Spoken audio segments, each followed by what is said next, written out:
Hello, fellow yerds. This is Yvette Mansulich, and I'm here to talk to you about caption writing.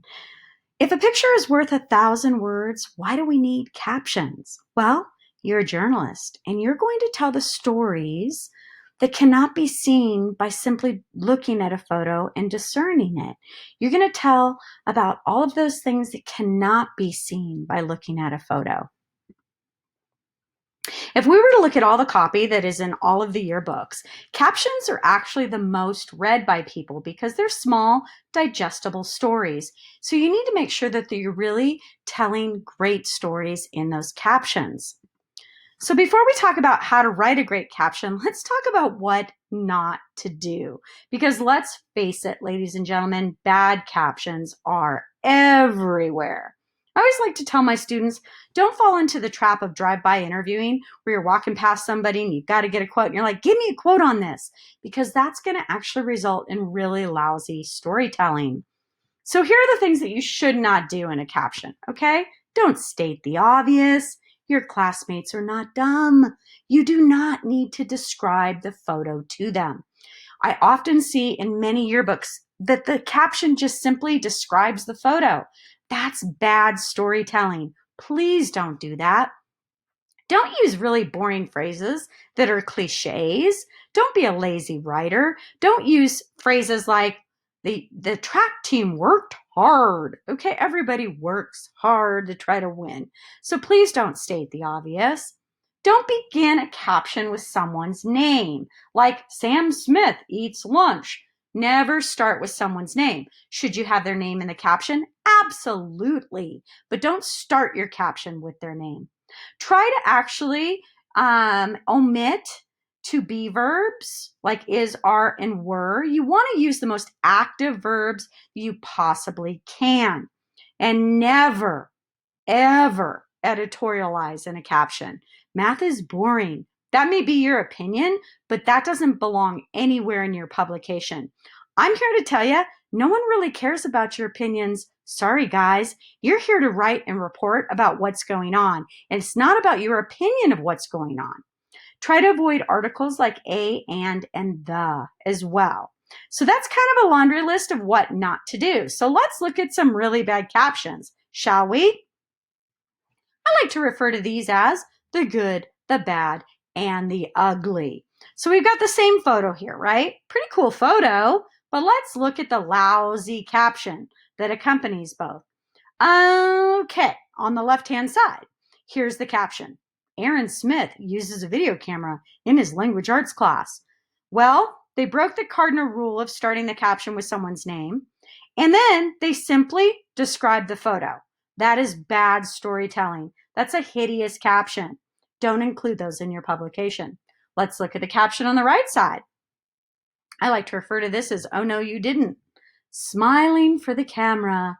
Students in the video production class worked hard to create a movie. One, they're not smiling. Two, you haven't even named them or told me who they are. Okay, really bad captions. I see it in books. Guys, you're better than this. You can tell great stories just as long as you know how to do it. So let's take a look at this. This is a great caption because you're telling the behind the scenes story. And what's really important is that in order to write an effective caption, you have to have a conversation with the students involved. You have to get the background information that one cannot discern from simply looking at the photo. And that's how you write a great caption. So here we go. Let's read this. This would be a good caption in your publication. The Glass Menagerie gets an updated look as Aaron Smith, 10th grade, films his group scenes for their project in honors English. Smith, along with Kelly Ona and Shannon Black, not only modernized the plot, but used iMovie to film and edit these scenes during the first week of October. Quote, Mrs. Emerson gave us 3 weeks to write and 1 week to film, and we earned an A on the project. We learned about the play as well as filmmaking, unquote, Smith said, photo by J. Ross. That is a good caption. But how do you write a good caption? Well, It's important to understand that the purpose of captions is to tell a complete story.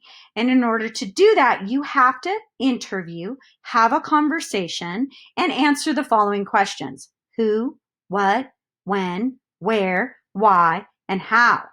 Your captions also have to have a design purpose because you should have reader entry points in your caption that will draw the reader and make them want to read it. So a caption is really a short story, guys. It's written in multiple sentences and it enhances the coverage. You want to get as many people into the book as possible, but the best way to do that is to directly quote those individual students. So just like in cooking, you have to follow a recipe. So why not in writing follow a recipe as well? I like to say that writing good captions is just like cooking. So here's the recipe. Now, if I were you, I'd take a photo of this. I would write it down, but this is the magic formula. This is where the magic happens. Captions should be 3 to 4 sentences in length, but each particular sentence should have specific details. And so this is the recipe that my students follow to write great captions. So let's start at the top. We call that the sentence starter. It's usually a phrase. And that phrase in our books usually is either bold, in all capital letters, and it's also in a thematic color that gives a reader entry point into the caption. So we start with a sentence starter, then we go into the first sentence. And that first sentence, ladies and gentlemen, is always in present tense. It's going to answer who, what, and when. Please make sure it's in present tense. Please make sure it's in active voice. Now, the next 2 sentences are going to be in past tense. Past tense. It's going to answer why and how.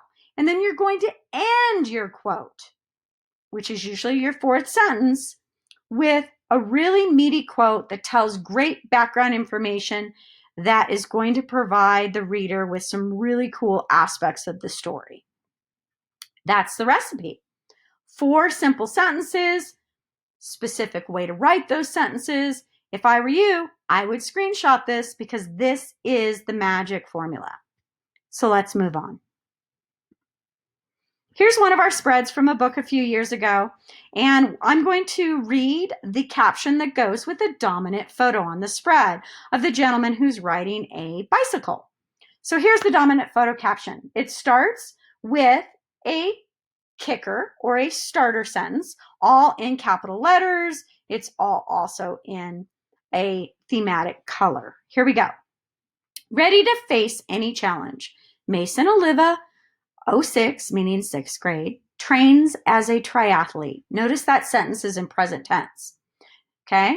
Racing since the age of 6, Oliva hopes to become a professional triathlete, which will require continued preparation through college. Quote, it usually takes about 2 or 3 weeks for us to train. I eat energy bars and energy shakes before a race, Olivia said. Photo courtesy of M. Oliva. All right, let's take a look at this caption that follows the recipe. It also goes with the dominant photo on the spread. We start with a starter kicker, and then we go into the first sentence, which is in present tense. Everything after that will be past tense. And then we're going to end the caption with a quote and also tell us who gave us the photo or who took the photo. Here we go. Learning how to surf. Henry Task, 6th grade. Vacations in Los Angeles, California for 3 days with his family. After 2 attempts, Trask landed on his feet and rode the waves.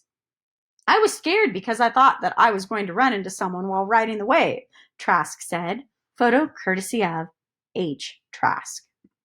All right, here are 2 other captions to show you that we continue to follow the caption recipe. So look at the 2 photos that are on the right-hand side of that dominant photo package. We're going to start with photo number 5.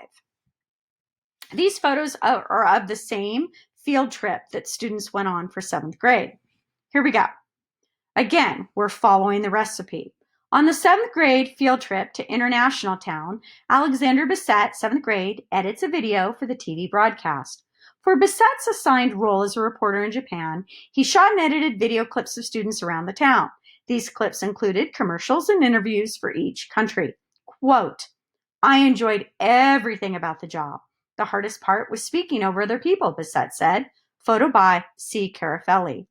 Now, the next caption you're going to see actually includes 2 quotes, one from each person in the photo. So this caption goes with photo number 6.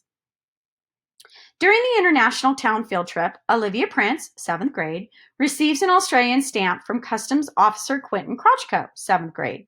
Each 7th grade student visited all 16 countries and received stamps to complete their passport requirement. Quote, I liked how it gave you a sense of responsibility and you had to manage your money and time, Crotchko said. Quote, I liked how you were in a position to buy stuff and work a job, almost like an adult, Prince said. Photo by C. Carafelli. Now, here's some more tips. 1. You need to be accurate and serious. Guys, please avoid gag lines. Don't try to be funny in your captions. You are serious journalists and you need to tell the stories. Vary your grammatical structure of your captions. Perhaps try to start a caption with what I refer to as a participial phrase. Yes, we're going to talk about grammar, guys.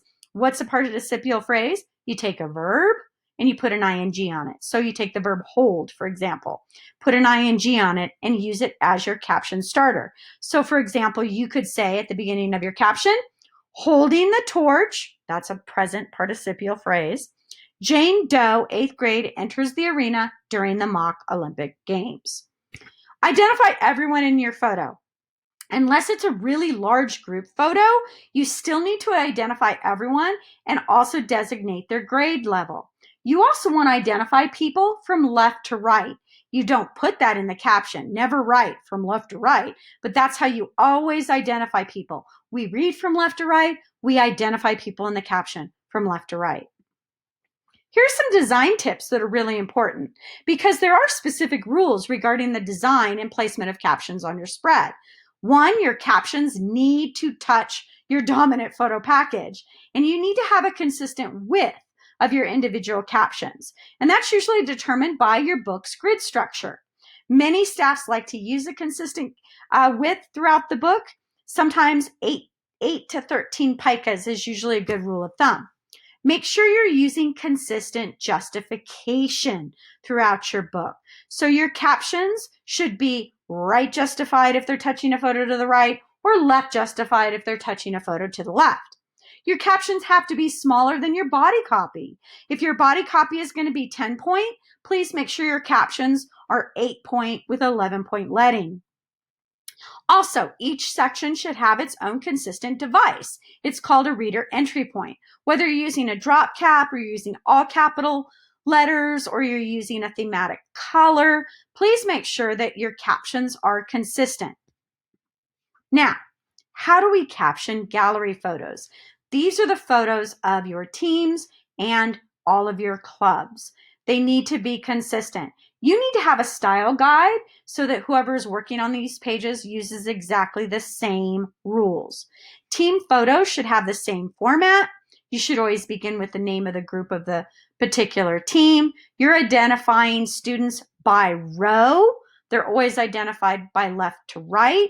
Designate each row, first row, front row, second row, third row, back row, and also include not pictured. If someone didn't get their photo taken with the team or the club, please make sure you identify them in not pictured. Always use emphasis type to designate the group and the row. Include first and last names. Don't use nicknames in your captions.